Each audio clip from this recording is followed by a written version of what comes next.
And that's why it was never a phase. What's going on, everybody? This is the Coverbandconfidential podcast, the podcast for cover band musicians and band leaders to learn how to rock more and suck less in Atlanta, Georgia. I'm Adam Johnson. Hey, I'm Matt McGee from the Dom Telonges. And where are you out of, Matt? I'm based out of Oklahoma City. Yeah, so right here in the dead center, where a barren wasteland of emo.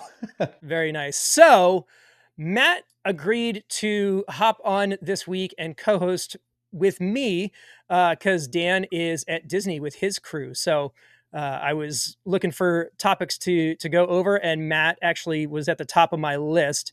So Matt, tell us a little bit about the Dom Telonges. It rolls off the tongue, doesn't it? Yeah, absolutely. Yeah, so the Dom Telonges are a pop punk and emo cover band, essentially. We've always done the live band karaoke thing. That's kind of been our that was our buy-in for all the guys, because we didn't want to admit we were at the age of being a cover band, but we wanted to play music, and obviously playing all the music that we grew up listening to and loving and stuff is a great time, but we were still reluctant to say we were a cover band. So we went the live band karaoke route, and we play shows pretty much monthly. We kind of bought back in between Oklahoma City, Tulsa, kind of the Oklahoma markets. Mostly because we all have kids and families and responsibilities. So it makes it difficult to do, broader things. But yeah, we've been doing it for, I think we're on 6-7 years, something like that.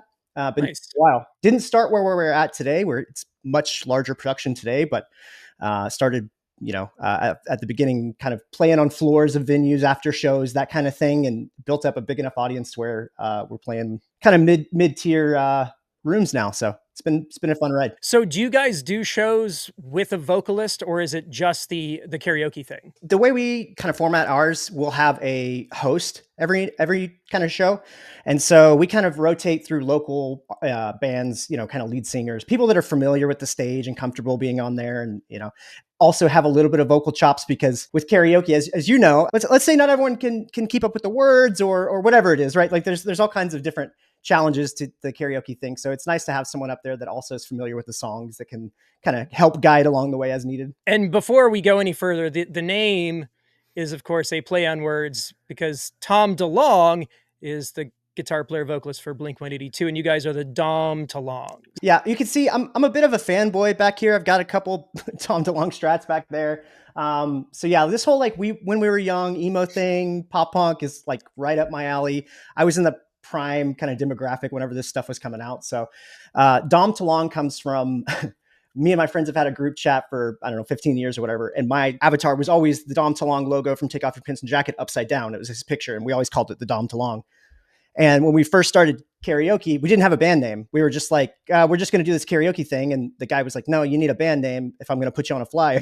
So we were like, let's just go with the Dom Telonges, and it kind of stuck. We wanted to change it at some point, but now we're too far in now. Yeah, we've definitely had that conversation before around the name's not great, but I've also been in a group where we did have to rebrand after being in the established for a while, and it's a huge pain in the butt. Yeah. So usually the stupid name sticks because it's the one that people remember. Yeah. I mean, we have to explain it. We have to do the whole, Tom DeLonge, Blink-182, and then, make that leap over for so many people. But the people that know, the people that are in the know, they get it right away. So it kind of works in that way. So tell me a little bit about your, I guess, target demographic. What does that look like as far as who are you seeing in the crowds at your shows? The gender split, what are you seeing? Yeah. So I run quite a bit of ads on social and whatnot, and I can kind of look through that and look through analytics as well as just kind of in the shows. It's honestly kind of a 50-50 split as far as kind of the gender mix in terms of age, kind of demographics and whatnot. I think early on, it was kind of a lot more our age, kind of mid to late 30s was kind of our prime target. And it still is for the most part, I would say. But I think over the past few years, I don't know if it's the resurgence of pop punk with MGK and stuff like that. I'm not sure. But it seems like it's kind of aged down a little, because we are starting to see kind of a little bit younger groups. And maybe that's kind of the classic legacy act kind of thing starting to grow into the pop punk and emo scene. Because I certainly see a lot more kind of closer to 20, age range starting to come to the shows now, which is exciting for us, because a lot of these kids probably haven't seen Blink-182 or Green Day or any of these bands that we play, right? So, Yeah. not that I'm Billy Joe Armstrong by any means, but it's fun to share this music that we love with maybe a new group of kids that are kind of just getting into it. So that's fun. So you said something just a second ago talking about that you do a lot of ads and stuff, and I did want to note that like you guys are kind of a powerhouse on socials. You've got over 5,000 followers on Instagram, and you're more or less the face of the band as far as like the online stuff goes, right? Yeah, I've been trying to wean the guys more onto the socials, just so I'm not the sole kind of face of it. We kind of all. I think we've had chats on the Slack about whether our band is a democracy or dictatorship. I lean towards benevolent dictatorship for sure, but I definitely want the guys to be the face of the group, right? And so I've been trying to grow them into it, but for the most part, it's me that does all the ads and kind of coming up with the ideas for flyers and stuff like that. I'm sure you've seen our flyers that do like Oh yeah. kind of the mock of different album covers or music videos and stuff like that, just kind of as a homage to all the music that we love. So it's a labor of love for sure for me. Yeah, I did want to note that like if you go to the Dom Telonges Instagram account, which I'll put a link in the show notes, your branding is phenomenal. And you've mentioned it in the Slack on like how you source these, but like your flyers are always top tier. It's really fun to see the stuff that you put out because it's always it's very much on brand and in the era that you are pointing to. But you said that you're getting these mostly from Fiverr, right? Yeah, I've kind of gone back and forth. I mean, we have some local guys that we know that do graphic design that'll help us out from time to time. Just kind of depends, but for the most part, we started kind of all on Fiverr just because I didn't have a whole lot of didn't have a stable of designers that I was working with, So I was kind of like just trying to find folks that I knew that could do the job. It's not always the cheapest route to go. So, in fact, some of our designers on that we used on Fiverr have gotten pretty expensive, but I kind of all work in all those costs into kind of the show. I'm just kind of planning for those costs ahead of time, and as far as ads and flyers and marketing material, being that I do most of the video content and social stuff myself, it's honestly just my time. It's the biggest cost. But yeah, most of the stuff we found has been through Fiverr. There's always kind of a way to do it, right? Like I'm not the type of person who, if I see a challenge, I'm kind of like, well, we can't do it. We can't make these cool things. I'm like, I'm always going to find a way to do it. Yeah, I mean, it's always tough to be the person that does all the things. And you were talking about, oh, my time is the only thing. Everybody who's ever run a band knows exactly what that feels like. So, on the topic of the design and the branding, why specifically did you pick this era of music to like lean into? I mean, honestly, we all just loved it. We grew up playing in bands. The guys I play with in the Dom Telonges have played music together for 20 years, and this is more or less the genre we were playing back then. And we've kind of gone through phases where we were playing music and then we got burnout or had kids and had families and stuff where we couldn't do it anymore. Eventually we got to the point where like, hey, let's jam again. Let's go back to the garage and just like play some tunes and stuff. And the idea of like starting a new band came about, and I was reminding the guys, like, do you remember how hard it is to like get people to come to local shows? Like it's very hard, And so kind of as my bid, I was like, well, I've got this idea for doing a karaoke thing. I had lived in Austin for a while and saw a guy doing kind of what Dan does, I think, in terms of doing the karaoke with like an acoustic kind of role. Mm-hmm. And I thought that was really cool. He's playing a lot of like yacht rock stuff that I can't see myself playing on stage, right? I think that's the other reason why we lean into the emo stuff is like, I kind of look like that. That's kind of my vibe, right? I'm close to 40, but I still kind of look like that kid who might skateboard and sell you weed on the side of the street, So it just didn't fit for me to join any other kind of band. I also just really love the music, right? I grew up, Blink-182 being my favorite band, Green Day, all that stuff. So it just was the right fit. Also, the guys in my band are kind of the same, right? They kind of dabble in some other things. Some of my guys are really into country. Some of my guys are really into pop music. But we all kind of have the commonality of this kind of emo and pop punk thing. And as far as talking about building up a following, what did that look like in your market? Because it's always going to differ city to city, but I feel like some of the fundamentals are universal. So what did the first gig look like, and how have you kind of progressed from there? Yeah, so our first gig was actually pretty interesting. we booked a show. Like I told you, we didn't have a band name. So we were kind of like scrambling at the last minute to figure this thing out. I begged the venue to like, hey, we really want to do this thing. We think it would draw. And they were kind of like, yeah, we'll see. And they booked us for a night. And we got a call about a week out. And they're like, oh, we actually double booked the night. And so we were like, well, great. Now we're not going to get to play this thing. We'd taken all this time and energy learning all these songs.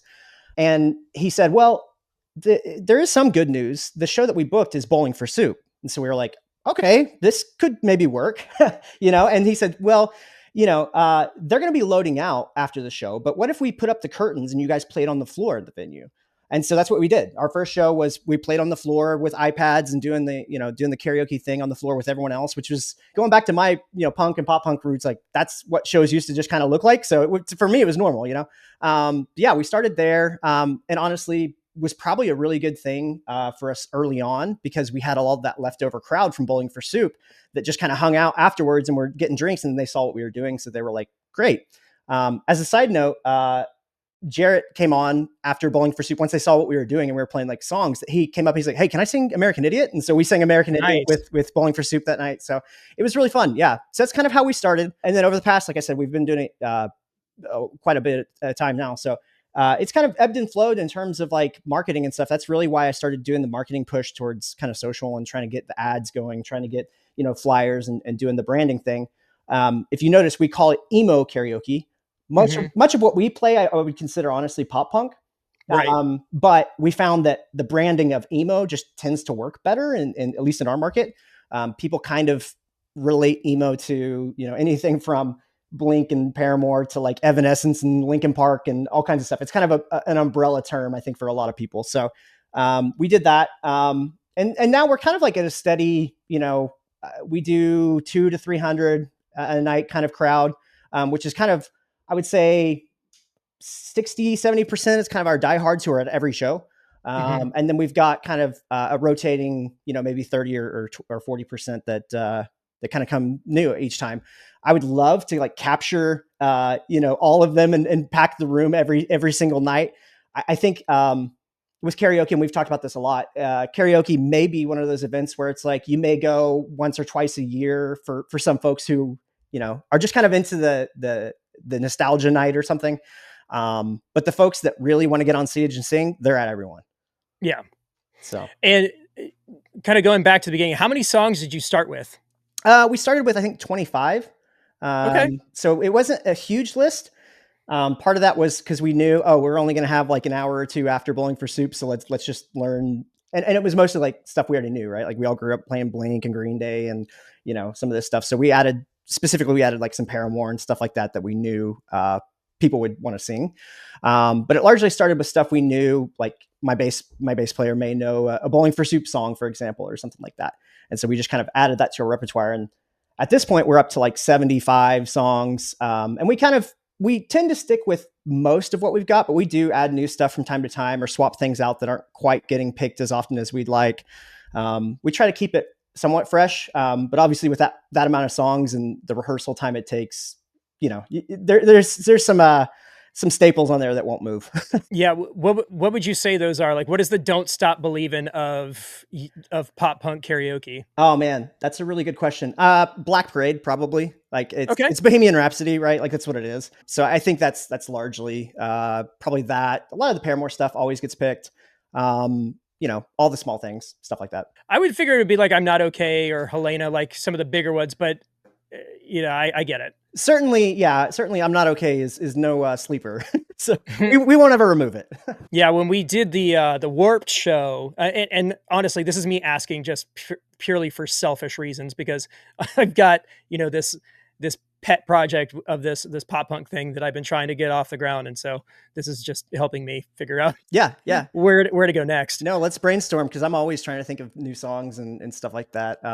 It's really interesting. Sometimes there's some deep cuts that we are like, this probably won't do very well. And then every time it gets picked, like for example, we play a Misfits song, which like is mostly for us because we like the Misfits, Sure. So, but it gets picked almost every time. So it's pretty surprising to us. We're like, I did not expect that, but people like Hybrid Moments, I guess. And this cracks me up because like the worst thing somebody could call you back then was emo, like it was a pejorative. Yeah. But now you're saying like that's just what everybody thinks. So do you look outside of that bubble for stuff? Because you had mentioned like Evanescence and Linkin Park and stuff. So you do that stuff also? We do. I'm probably the a little bit of a gatekeeper when it comes to our set list. I'm probably the guy because all the guys in my band want us to play Mr. Brightside. I mean, it is the one that we get requested the most, and I refuse mostly because of comments that Brennan made way back in the day about emo and pop punk. So I kind of do it as a joke a little bit to our fans as well. I kind of like tease it and say like, we're never going to play this song. We probably will eventually play the song, but it's kind of one of those deals where I'm probably the biggest gatekeeper when it comes to that stuff. But we do kind of range from, we play Paramore, we play some Cure, we play, we're not so tied to like we play No Doubt. We're not so tied to it being an emo band.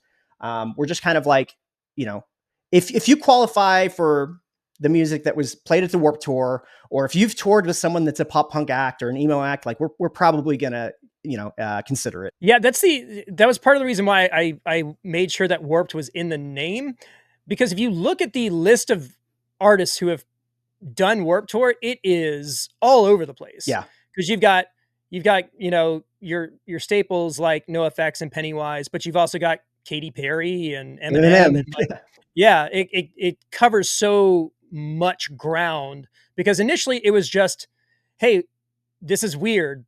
We're going to pick weird bands that, kind of align with this skateboard lifestyle. And, it's been all over the place. So it's surprisingly versatile when you look at it kind of zoomed out.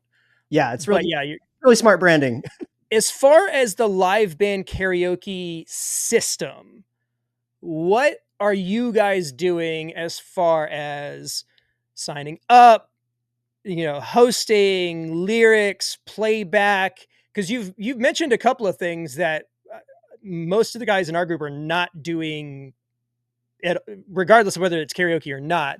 So walk me through some of this, like your basic setup when you do a show like this. I'm all about, I think Dan mentioned it last week, plussing up the show, right? I am the guy who is always trying to plus up the show. I mean, it's just, I don't know, it's the band leader in me or something. I'm not sure. But we do a lot of kind of things I haven't seen a lot of other folks do. All of our show is pretty much automated in terms of, backing tracks and clicks and stuff like that.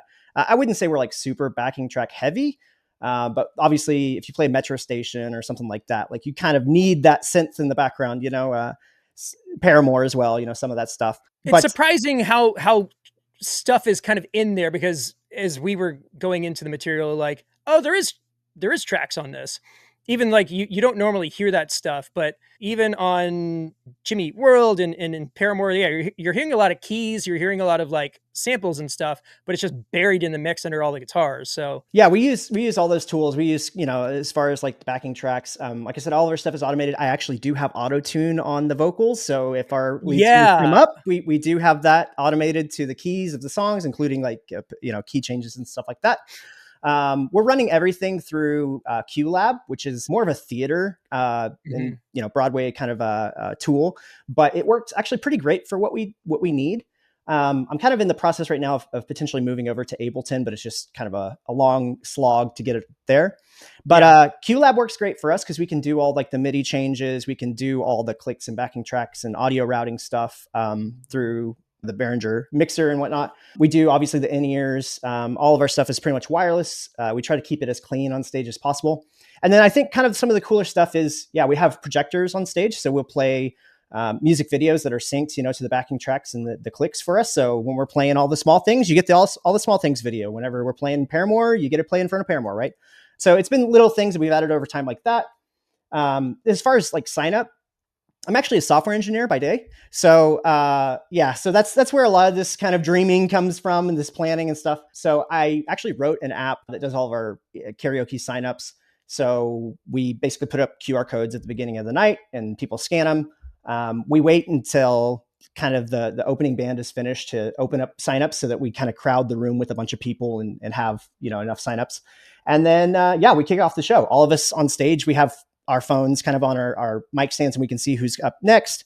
We can put notes in there. Each individual player can put notes in the app to say like, hey, this is in this key, or this is the tuning for the song or whatever. So yeah, we kind of roll with that. And it's a pretty smooth process now. It used to be like the paper, writing down names and trying to keep track of who's next. And, it was just kind of chaotic.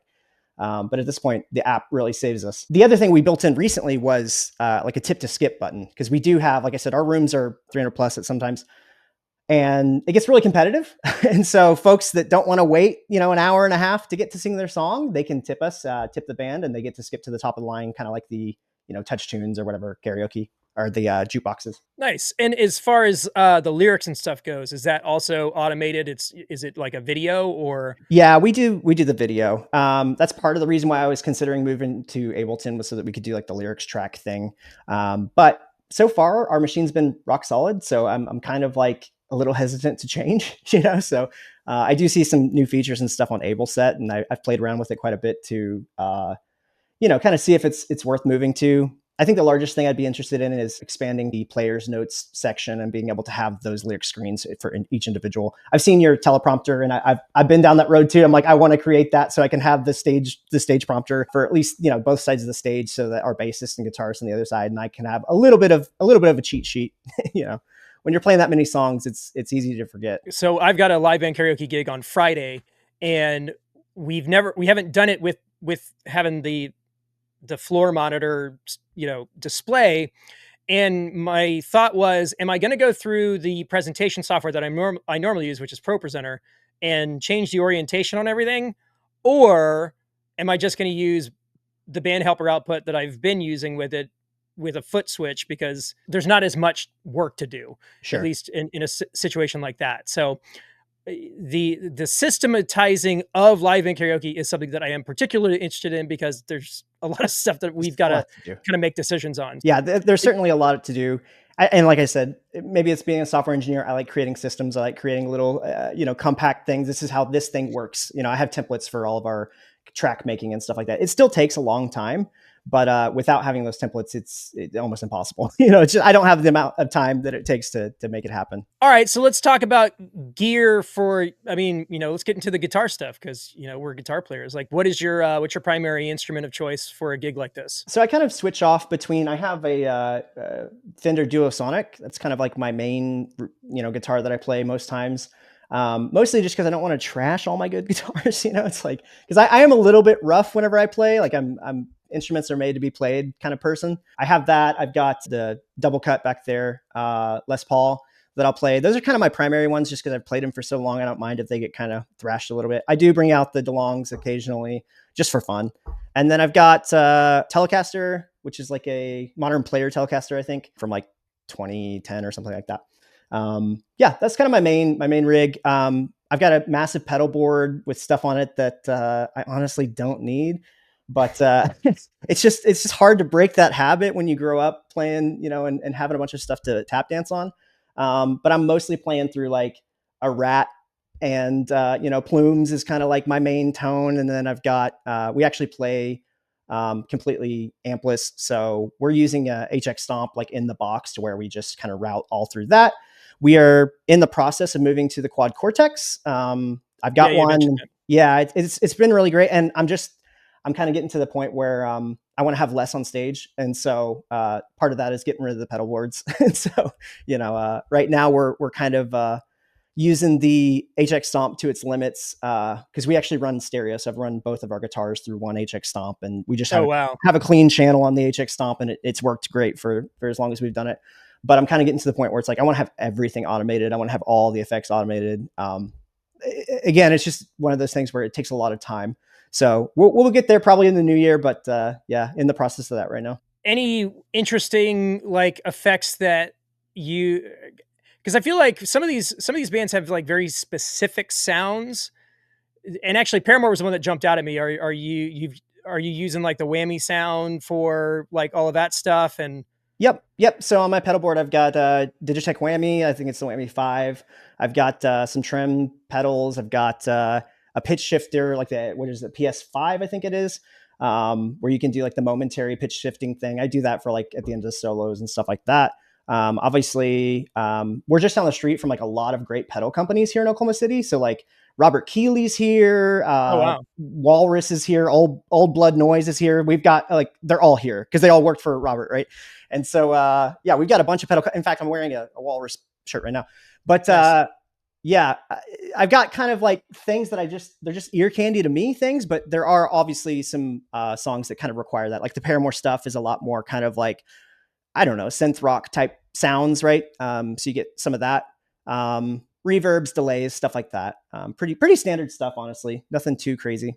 Yes, I just remember for like certain things, like I would have to pull a pedal out of, a closet or something because I literally use it for one part of one song, and just thinking about having to rebuild a pedal board like that, just Yeah, I no mean, thanks. you're honestly hitting on a main reason why I want to move to the quad Cortex, because I pulled it out and made some patches, and one of the first ones I made was for American Idiot, and I made that lo-fi guitar, and I was like, there's no way I can recreate this with my pedals I've got now without reconfiguring everything, and it just doesn't sound as good without that without that radio guitar, So I will throw this out there, if you don't make it that way. So, because we had in my original group, we had this particular deal where like certain parts would have like a lo-fi guitar sound, and our other guitar player got an EQ pedal Mm-hmm.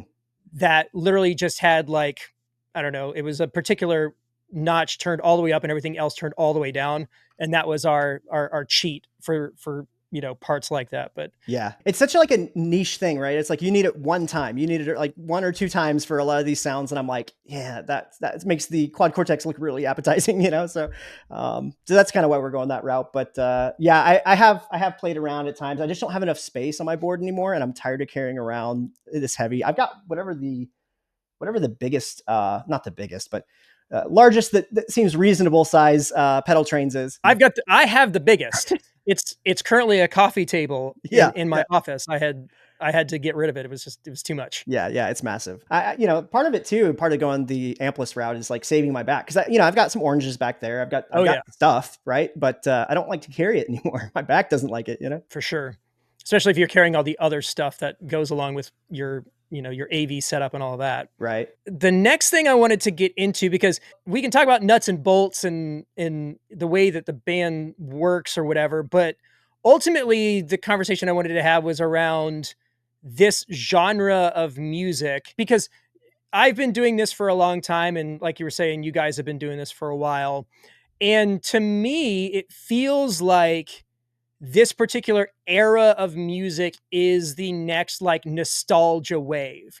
And I mean, the question that popped in my head was, is emo cringe like 80s music is? Or, coming at this from, somebody in an 80s band, where you see these bands and, they're wearing costumes more or less, and that kind of thing. Like, emo is another one of those things where you could go like that hard and do something where you're wearing wigs and, makeup and all of that stuff.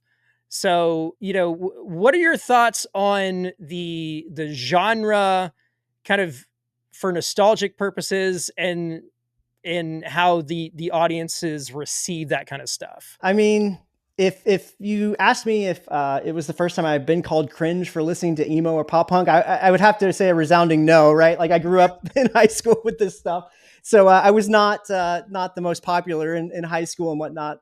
But yeah, I think that it's changed though in a way, because I just got back from the When We Were Young Fest. I was telling you about it yesterday. But we'll get into that. Yeah, which that's a whole other site, right? But it's not dead, right? Like I was out there and both days were packed and everyone was super excited about it. I think you're right that it's kind of the next wave of the nostalgia thing, right? I grew up, my dad listening to Van Halen. He's a huge Van Halen fan, huge AC/DC fan, all that stuff, right? And I think that, there's a part of us that, that music that you grew up listening to when you're a teenager or kid, like it just never kind of goes away. And I think honestly, that's not a horrible thing, right? Like it's okay to like relive some of these things and have some music that you love and still support it and still support the bands that are out there doing it. And, it's their whole gig. We don't go quite as far in terms of like costuming and stuff like that. aside from our Halloween show, which is this weekend, we're playing 2 Halloween shows. We'll get all decked out and do costumes and stuff like that. But as far as that, maybe we're too cool. I don't know. Like we certainly could, right? Like we certainly could come out dressed like Tom DeLonge every night. We don't quite go that far, but I would never frown upon any band doing that if that's their shtick, if that's their gimmick. It would be kind of pot calling kettle black if I was saying something was cringe and I'm up here playing Katy Perry or whatever, right? So it is what it is. I don't know if that answers your question in terms of like, is it cringe worthy or not? But I personally am at the point where I don't care. It's like if people are paying money to go see these shows, if people are in the audience singing songs, if people are willing to get up on stage and sing, a Say Anything song with me, like I'm going to play it, so that's kind of where I'm at with it. Well, I think the answer is, yeah, it is, but who cares? Right. Yeah. Yeah. I mean, it's kind of always been that way, right? It's kind of always been that way in this scene. Like, all the cool kids and stuff were into all kinds of other stuff, rap or pop or whatever back in the day. And, I was into this thing. I was really bought into, I played guitar. So there wasn't very much guitar music back then other than pop punk, emo. That's that's the guitar music of our day. I honestly haven't given a whole lot of care about it, to be honest. I've got a ton of like shrines over here at all my favorite bands. I've got books and stuff, got NoFX books and Sum 41 stuff over here. You can't see it off camera because I have a professional business appearance to put off during work, but I don't care. Let's talk about when we were young, because I think it kind of dovetails into, looking at this as an opportunity for musicians out there in the marketplace, looking for, opportunities to differentiate themselves and do something unique in their local market. So you just got back from a 2-day festival that more or less celebrates that era. And they went so far this year's where a lot of the bands were playing, seminal albums front to back, which is its own, there's some controversy there as well. But what was the vibe of going to a show like that, where it is this big multi-day event and it was expensive and you had to fly there? And what was the overall experience like? I think if anything that kind of pains me the most is the price of all this stuff, right? Like I really do think that the music and the fans are still there. You can imagine how excited people were to see Cartel, for example, right? Like, yeah, Cartel is one of my favorite bands growing up and I'd never seen them and I was super stoked to see them and it was packed to watch Cartel. So the love for the music and the bands and kind of these legacy acts as they were now, it hasn't gone anywhere. Like I said, maybe it's being old and remembering the days of a $40 Warped Tour ticket, that kind of like pains me to pay as much money as it costs to like fly out to Vegas and go to this 2-day festival thing. Honestly, the festival vibe for pop punk music is kind of weird as is, right? Like it's kind of it seems like a thing that like EDM, artists put on. But the festival in itself was really great. I really enjoyed all the music. All the acts were great. The bands that did play full albums kind of stuck true to their word and played a lot of hits that everyone was excited to see. I have no major complaints about it other than, just the cost and overall, like, man, is this, this is quite a bit of money to spend on a lot of bands, frankly, that I've seen before. But, it's kind of maybe that play of like, this might be the last chance you get to see Cartel, right? So kind of one of those things. Did I tell you that my original band did an EP with Zach and Kenneth? I think so. Yeah. I think we chatted about it a while back. Yes. On their Instagram, they're like 15 bands we produced are on this thing this weekend. Yeah. No, that's really cool. And like I said, it's I don't think the music's going anywhere. There's still some diehard fans out there, me being one of them, I guess, because I paid the tickets. I think I also bought the tickets because I saw Blink and Green Day play the year before and I kind of kicked myself for not going. I was like, yeah, I should go. And then Cartel announced they were going to be on it, and Say Anything was on it, and I was like, okay, I'm in. So that was kind of my ticket in, and my wife was kind of rolling her eyes a little bit, but then we went, and she was like, oh yeah, this is a great time. I'm glad we went. Well, and kind of speaking again to the market and the customer base or the whatever this population is, what kind of stuff were they like hawking in regards to this era or this genre of music? Yeah, the merch thing, like I kind of avoided the merch line altogether because it was so long. For one, I don't really care about festival merch itself in terms of like the fest. I'd rather get the band merch. That's kind of more my interest. But yeah, they were selling all kinds of stuff. They were selling shirts that had bands' names spelt wrong, and that's the reason. New and Glory, New and Glory, which I love that New Found Glory put out a shirt the next day that was like them kind of making a mockery of not getting the band name right. But yeah, that doesn't leave a great taste in my mouth whenever you see the promoter of the show can't get the band names right. It feels a little bit like a money grab, to be honest. But in terms of the show itself, it was great. But yeah, they were hawking that kind of stuff, festival shirts and stuff. Like I said, I kind of avoided that personally. It wasn't quite as I remember like the Warped Tour being, where you'd have like all the bands kind of selling their individual tents. They had just kind of the Live Nation of marching, you know what I mean? Where they have Sure. a single huge tent and you got to go join that tent.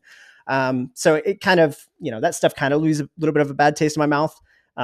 Just because I don't preferably want to work with Live Nation directly like that. But it is what it is. Gotcha. I wasn't sure if there was like a midway or like a place where like people had, booths set up outside of just the normal, just t-shirt and, you Yeah. know, Yeah, I miss that vibe, right? Like we were talking, my wife and I were talking about that. Like, do you remember the days when Adam Lazaro would be down here, at a merch booth and like signing stuff or selling you a T-shirt, and like, I miss that kind of thing. But I don't know that there'd be room for it, honestly, down there. It's like it was chaotic, just in terms, not so bad, in terms of like a festival, but where you would have put like a midway like that, I'm not sure.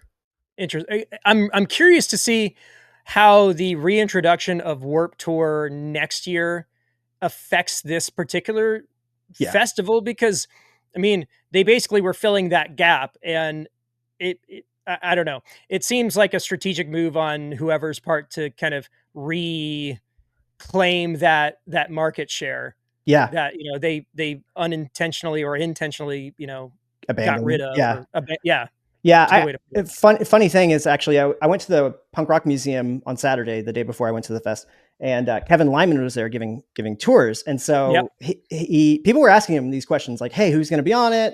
How involved are you going to be?" and this kind of thing. And he was pretty tight-lipped, to be honest, understandably so. But yeah, I had the same questions, whether Warped kind of saw it and they were like, "Oh, we're caught on our heels a little bit. We should have been doing this the whole time." Maybe, Mhm. I don't know. But maybe the absence makes the heart grow fonder kind of thing too, right? Not sure. Well, and I mean, it had to have felt good to be amongst so many people who are fans of that music, especially like bands that are covering this kind of music. You probably felt like, smartest kid in the room, because like I can now go back and use songs that you saw that did better than you thought they would, or whatever, stage show tricks or whatever that these bands are doing to, that you can now incorporate into whatever you guys are doing. Yeah, once the venue green lights me on having some huge flame shooters, like I'm on it. Once I'm on it, I'm not sure, Nice. but no, I mean, it is cool to see like what songs resonate, which albums resonate with people, because it's kind of the thing with your Warp thing too, right? Like it's kind of a guess, right? Like we talk about this a lot Mhm. in the Slack, like even with non pop punk acts, we're kind of guessing at what people will like, right? And a lot of that is based on like what we like, right? And Mhm. there's a lot of that on our set list too, right? Like I said, we like the Misfits, and so we play the Misfits. But it was interesting to see, how much draw some of these other bands have that, like, to me, I may sleep on. For example, like Pierce the Veil. Like I'm, probably Mhm. just I'm a bit out of that market, or was whenever they came out, and so I kind of slept on them for a long time, and they are massive, and they have a lot of good songs, and so it's kind of like, well, are we kicking ourselves by not adding some of this stuff? Maybe we could, kind of continue to grow that younger base by playing some of these, slightly younger acts. Yeah, add Devil Wears Prada and, Yeah, yeah, for sure. some of those groups. So now I want to get into like the tea, because I wasn't at when we were young, but I saw a lot of clips coming back from some particular bands, and you know one of the things in it's interesting because to me this feels like boomer just music stuff, because we hear a lot about music fans who are mad that singers don't sound the way that they do anymore, whether they're using backing tracks or heaven forbid lip syncing. And there was a fair amount of that chatter going on for this show also. Yeah. I mean, I think you and I have talked about it. I think the whole Slack has this, does the audience care, right? Like that's the question we kind of go back to. I think in some cases they do, right? Like I do think when Adam Lazara gets on stage for Taking Back Sunday, you would love to hear him be able to sing the songs he can sing. I don't know that he can, right? I've seen him multiple times. They've always kind of been that way. So if you're used to that, then you know what you're getting yourself into. For people that are kind of casual Taking Back Sunday fans, or had never seen him live, you were kind of maybe in for a little shock there, and it's kind of raises the question of like, when's the time to reach for tools, Adam? Like, I don't know, and not you directly, Adam. Yeah, yes. Yeah, no, I won't take that personally, though I very well could. But the other thing to consider, it's the casual fan versus the people who have been around for a while. Those of us who have been in this for a while know that Adam has always been like very inconsistent live. Never mind the fact that a lot of the stuff that they do is impossible to sing, It's some of period. the hardest music to sing. Yeah. So As a person who has done Make Damn Sure in the original key live, it's one of the most challenging songs to sing.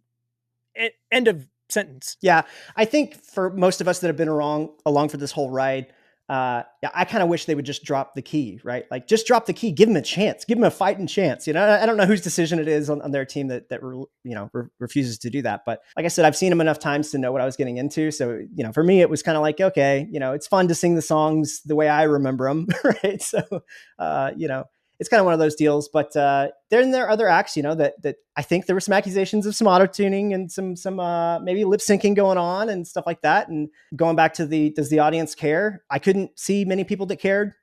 Like, I couldn't. There were a couple of things that I had some questions about, just being familiar with the production side of things.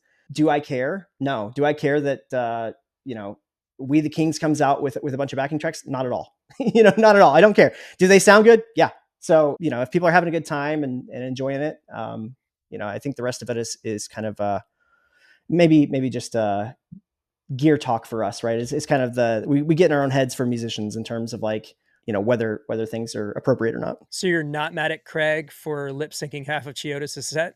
Well, I didn't catch most. Allegedly. I didn't catch most of it, but I caught the tail end of the song, and it sounded great to me. So that's what I'll say. Pretty easy to do when you're. Yeah. And I don't even know. I'm just being difficult because the conversations that we've been having about Frankie Valli in the Slack it's the exact same conversation. Yeah. I mean, that's the question, right? Like, does it allow the band to go out there and still play music and make people have a good time? If that's the case, and people are enjoying it, then maybe use those tools. I'm not the arbiter of what's punk rock or pop emo or music in general, right? I can have my own opinion. That means, that may mean that I might not go see Frankie Valli, right? But I think it's for each band to kind of make their own decision. Is it cringe? I don't know. Maybe. The interesting thing is thinking about this specifically through the Taking Back Sunday lens. What would people in their fan base or in this particular world be more upset about? Would they be more upset about Adam Lazzara lip syncing to the studio track and it sounds amazing, just like it does, like the way you remembered, and he's up there and he's being super charismatic and it sounds great, or he's doing it live and it sounds the way that it sounds? Yeah, I mean, that's the balance you got to strike, right? I don't know. I don't know what the answer is for that. I think being in this community, there is a lot of like, traditionally, there's been a lot of gatekeeping kind of punk sphere of music just in general. And I frankly think a lot of it's stupid. Like I'm not so bought into it. Although I will say, I grew up listening to a lot of NoFX and stuff, and I posted something about NoFX recently, and people are like, "Oh God, they're so awful." And live, yeah, they're pretty bad. Like the Fat Mike isn't a great singer, but you know what? It's a fun show. I think that it kind of depends. If Fat Mike were to throw auto tune on or lip sync, like I wouldn't be so stoked about that. Like for taking. I just want to hear what it would sound like to auto tune Fat Mike. Yeah, it would be pretty wild.